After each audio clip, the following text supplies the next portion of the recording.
Understanding Romeo and Juliet, Part 3A. Whenever something horrible happens in the world, which is pretty much all the time, we always want to know why it happened. It's not just that we want to blame someone. It's more, if we know why something bad happens, maybe we can avoid it next time, and we can better understand the forces that determine what happens to us. So let's talk about what caused the tragic deaths of Romeo and Juliet. This video is about Acts 4 and 5 of Romeo and Juliet. If you haven't finished the play yet, please do so before going on. Page and line numbers will vary depending on the book you're using, but mine come from this Folger edition paperback. The biggest question when you get to the end of the play is, why did Romeo and Juliet have to die? Did they have to die? If this were real life, could this tragedy have been avoided in some way? Couldn't there have been a happier ending? When I ask students this question, a lot of them immediately point to Romeo and Juliet themselves. They acted rashly, meaning they acted without thinking first. That's certainly true about Romeo. He married Juliet the day after meeting her. He killed Tybalt, not just because he was obligated to, which he was, but because he was enraged. And of course, when he believes Juliet is dead, he buys poison that second, returns to Verona immediately, and then kills himself. Those students say that if he'd taken more time to think or reflect, there would have been a happier ending. Some students say Juliet shares this quality. Minutes after meeting Romeo, she says, "If he be married, my grave is like to be my wedding bed." She's the one who proposes marriage something like an hour after meeting Romeo. "If that thy bent of love be honorable, thy purpose marriage, send me word tomorrow." She also accepts the friar's crazy fake death plan right away without thinking how many ways it could go wrong or building in safeguards. And don't forget that it's her desperate desire to kill herself that makes the friar come up with this plan on the fly. She said, "If thou canst give no help, do thou but call my resolution wise, and with this knife I'll help it presently." A lot of teenagers are like this. It's developmental. Their executive decision-making isn't fully developed yet. When they feel something, they do something about it. That's called impulsiveness. It's in their nature, specifically their prefrontal cortex. We adults remember that time of our lives painfully well. But lots of young people are like this. Does that mean if something terrible happens to them, that they brought it on themselves? That's kind of harsh. Or does society share the blame? Some students think so. They pull back the lens and see the bigger picture and blame the society that Romeo and Juliet live in. The people who surrounded the young lovers. The feud, of course.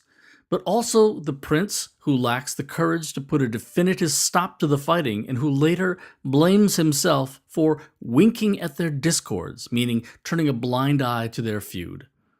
The friar who lacks the courage to confront Montague and Capulet about their children's love for one another and marries them in secret instead. The same friar who is too afraid to stay with Juliet when she discovers Romeo dead. He leaves her there alone with a weapon because he dares no longer stay. If there hadn't been a feud, there would have been no need for them to hide their love. If there hadn't been a feud, Mercutio's hot-headedness would not have led him to his death, and Romeo would have had no reason to kill Tybalt. If not for the feud, Capulet might very well have approved of Romeo. He says something that suggests approval at the feast. He bears him like a portly gentleman, meaning Romeo carries himself like a more mature man. And to say truth, Verona brags of him to be a virtuous and well-governed youth. If not for the feud, there would have been no banishment, no sleeping potion, no poison, no double suicide. These students point out that Romeo and Juliet lived in a poisonous atmosphere of hate. Their love, which is pure and good, could not nullify the hate and cowardice of the older people who surround them. These students say that the feud is at fault, and in a larger sense, the adult society of Verona is to blame.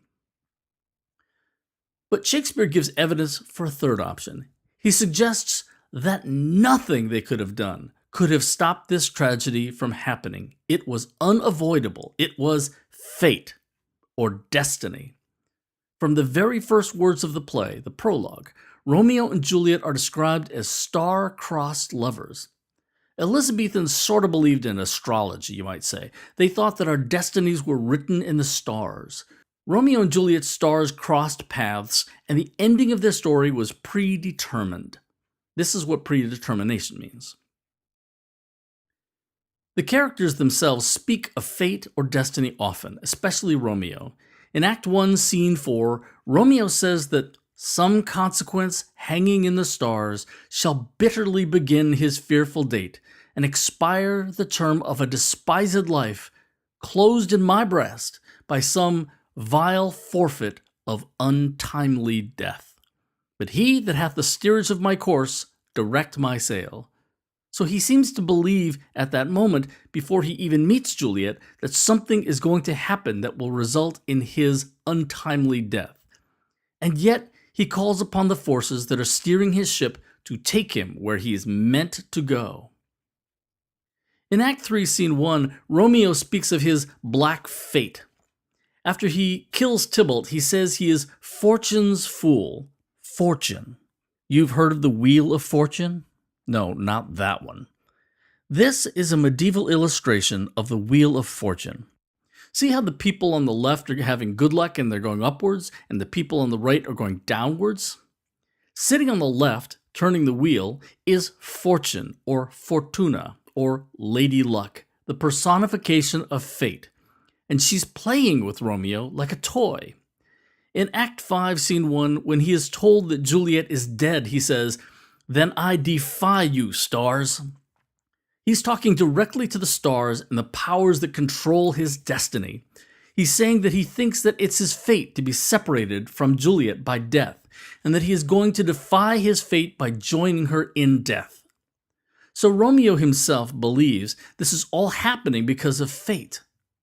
Then Friar Lawrence says that a greater power than we can contradict hath thwarted our intents. We intend for one thing to happen, but some higher power makes something else happen, and we're powerless to stop it. And finally, there's the prince's pronouncement that heaven finds means to kill your joys with love. He names it. Heaven, or God, has done this, used the love of Montague's and Capulet's children to punish them for their feud. And then there are those really improbable coincidences. Unlikely things happen to move the direction of the story towards its tragic end. In a play, you might like to say that's overly coincidental. In life, you might say that's an invisible hand guiding your actions. But coincidences are everywhere in this play. Out of all the people in Verona, Capulet's serving man finds Romeo to help him read the invitation. There's Friar John's delay in delivering Friar Lawrence's message to Romeo. No one could have anticipated that. Then there were Friar Lawrence's stumbling feet, which delayed him just long enough not to be able to stop Romeo from killing himself. And of course, Romeo dying just moments before Juliet awakens. In the 1996 Baz Luhrmann film, the two events actually overlap. It's just incredible timing. And by incredible, I mean it's almost impossible to believe. Now, before you go dismissing all this talk of fate and destiny as cute and old-fashioned, answer this question. Do you think that somewhere out there in the world is a person whom you are meant to be with forever? Meant. Meant by whom? The word meant suggests intention or will of somebody. When something terrible happens, like an innocent child dies, do you believe it was in God's hands and that He had some higher purpose in mind? Do you ever say the words, "it was meant to be," or, "oh well, I guess it wasn't meant to be"? I'll bet you have. If you have religious beliefs, it's very likely that you've been taught that the ending of your life story has already been written. That's called predestination. You have free will to a certain extent, but some all-knowing, all-powerful deity knows what you're going to do with that free will and knows how your life is going to turn out. Romeo and Juliet call it fate. You might call it God's will. However, if you don't have religious beliefs, it's likely that you believe the things that happen in life are the result of people's individual choices, as well as random mathematical chance. You believe that life has no particular meaning other than what we impose on it. That's a pretty scary idea, that life has no essential meaning or purpose. In its extreme form, that idea is called nihilism. In a different Shakespeare play, he had a character say, "The fault is not in our stars, but in ourselves that we are underlings." You might know that quote from that incredibly wonderful novel by John Green. That character is saying that what we turn out to be in life depends on ourselves and our own choices. We should not blame the stars for the results of our own actions. A 19th century poet named William Ernest Henley romantically wrote, "I am the master of my fate. I am the captain of my soul." Some people might think that's kind of arrogant, but other people might say that's just taking full responsibility for your own life. I should add that it is possible to believe in God, but not believe that he interferes with what happens to us. Thomas Jefferson called himself a deist and believed in a clockmaker sort of God that created the universe at the beginning of time, but then he left it to run by itself. He may be watching, but if so, he is silent and does not interfere. To that way of thinking, we still have control of and responsibility for our lives, or at least of our choices. What do you believe? Do we have control over what happens to us, or are we at the mercy of fate? Do we shape our own destinies, or are we predestined by a supreme being? What's your perspective on this question? And finally, here's a time index if you want to revisit some of the topics we've discussed. And if you didn't see the earlier videos in this series, check them out. You might find them helpful. There's a journal question in part 3B. It's an opportunity for you to demonstrate your understanding of the play, to reflect on what it means to you, and to apply the ideas to your own life. I hope you'll watch that as well.